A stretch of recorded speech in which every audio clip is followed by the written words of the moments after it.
성경에서 가장 많이 빈번하게 등장하거나 또는 강조되는 단어가 있는데, 그 가운데 하나가 우리가 읽은 41편에서 88편에도 상당히 많이 등장하는 기억하다라고 하는 단어입니다. 이 단어는 저절로라기보다는 힘써서 또는 의도적으로 기억하게 하는, 그리고 기억나게 해서 그것을 통해서 내가 그 다음 이 기억과 관련된 일, 기억한 일에 대한 행동까지도 연결되는 말씀이라고 할 수 있을 겁니다. 역시 마찬가지로 8절씩 이렇게 나누어서 구성이 되어 있습니다. 41절부터 48절에서 시인은 하나님을 신뢰하는 희망의 말로 시작을 합니다.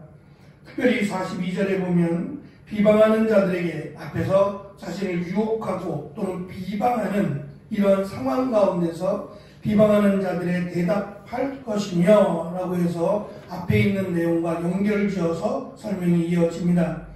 내용은 율법을 항상 지킬 것이고 자유롭게 걸어갈 것이며 주의 교훈을 말할 것이며 주의 계명들을 스스로 즐거워하며 주의 계명들을 향하여 내 손을 들고 주의 율례들을 작은 소리로 읊조릴 것을 시인은 강조합니다.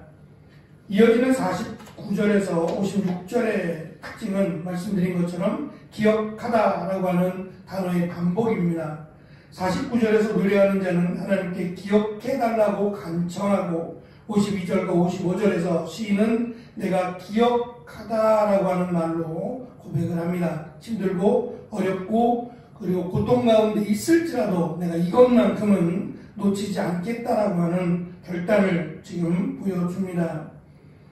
창세기 9장 16절에서 하나님이 이 땅을 심판하시면서 노아에게 무지개가 구름 사이에 있으리니 내가 보고 나 하나님과 모든 육체를 가진 땅의 모든 생물들 사이에 영원한 언약을 기억하리라 라고 말씀하셨습니다. 그래서 무지개를 볼 때마다 하나님의 언약, 물론 심판하지 아니하리라고 하는 하나님의 언약을 기억할 것을 말씀하셨고, 또 하나님께서 애굽에서 종살이하는 이스라엘 백성들의 고통 소리를 들으시고 아브라함과 이삭과 야곱에게 세운 언약을 기억하셨다라고 말씀하셨습니다. 그 언약에 따라 이스라엘을 구원하신다는 겁니다.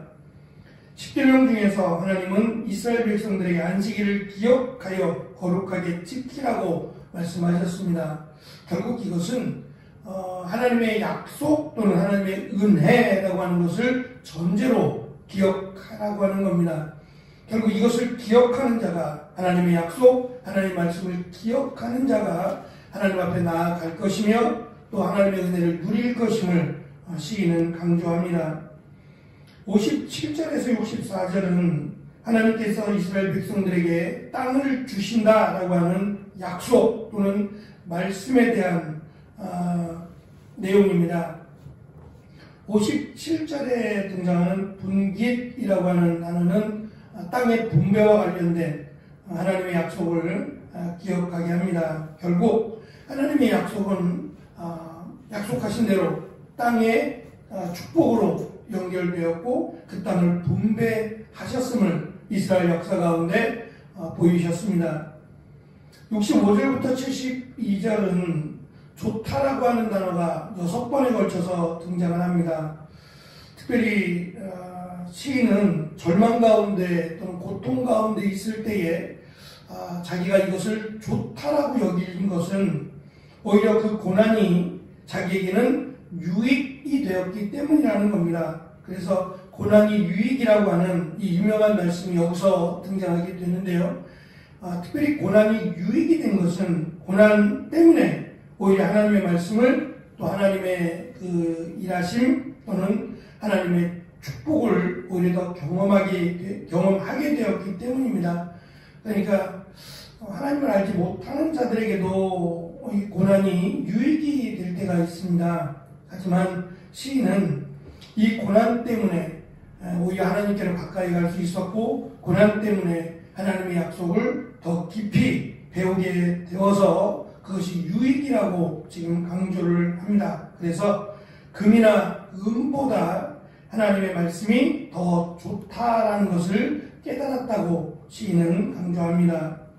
73절부터 80절에서 시인은 하나님의 손이 자신을 만들고 세우셨음을 강조합니다. 그리고 하나님의 인자하심이 자신에게는 위안이 되고 하나님의 긍휼히 여기심으로 자신을 살게 하셨다라고 시인은 강조합니다. 물론 이것이 어떠한 특별한 어떤 상황을 설명하는지는 알 수 없습니다. 시인 개인의 고백일 수 있고 또는 공동체의 고백일 수도 있습니다. 중요한 것은 이 이스라엘 역사를 배경으로 해서 시인은 철저하게 하나님의 말씀 또는 하나님의 언약이라고 하는 그것이 단순히 문자화된 기록이 아니라 여전히 살아계신 하나님의 말씀임을 시인은 강조를 합니다. 그래서 77절에 보면 하나님의 교훈 속에서 즐거움을 찾고 하나님의 복도들을 작은 소리로 읊조릴 것이며 수치를 당하지 않게 하실 것을 기도합니다.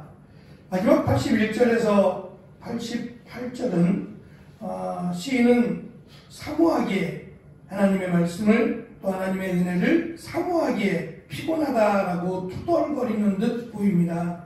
세 번에 걸쳐서 81절, 82절, 87절에 연결해서 이야기합니다. 왜냐하면 하나님의 약속 또는 하나님의 인자하심을 기다리는데 그 기다림에 대한 응답이 더딘 거예요. 그러니까 그 기다림이 더딜수록 자신은 점점 더 지쳐가고 점점 더 미궁에 빠져가는 듯 보였기 때문이다라고 하는 고백입니다. 누구에게나 이런 일이 있을 수 있죠. 자신은 급한데 마치 하나님은 급하지 않으신 것처럼, 그리고 하나님은 나를 마치 외면하신 것처럼 그렇게 느껴질 때 시인이 고백하는 것처럼 지친다고, 하나님을 사모하는 내 믿음이 흔들린다고 이렇게들 이야기합니다. 하지만 시인은 주의 인자하심을 따라서 살게 하시면 주의 입의 교훈들을 지키겠다라고 하는 고백을 또 합니다. 결국 이 내용은 시인 한 사람의 고백이라기보다는 공동체가 하나님의 가르치심 또 하나님의 말씀을 기억할 것을 강조하고 있는 교훈의 내용 또는 지혜의 내용이라고 보아야 할 것입니다. 말씀드린 것처럼 시편 119편은 지혜라고 하는 자문의 성격을 띤 말씀입니다. 그래서 무엇이 지혜롭느냐라고 묻는다면 하나님의 말씀을 기억하고 그 말씀대로 살아가는 것이라고 시인은 우리에게 가르쳐 주는 듯 합니다. 어쨌든 오늘 우리에게 주어진 말씀 속에서 하나님의 말씀을 기억하고 그 말씀대로 살아갈 것을 시인은 이 시간 우리에게 권면하는 듯 보입니다.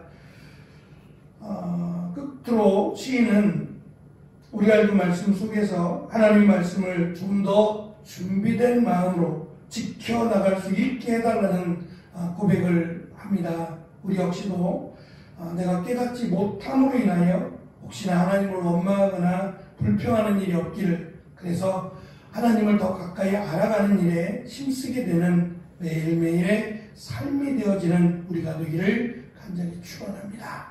기도하겠습니다.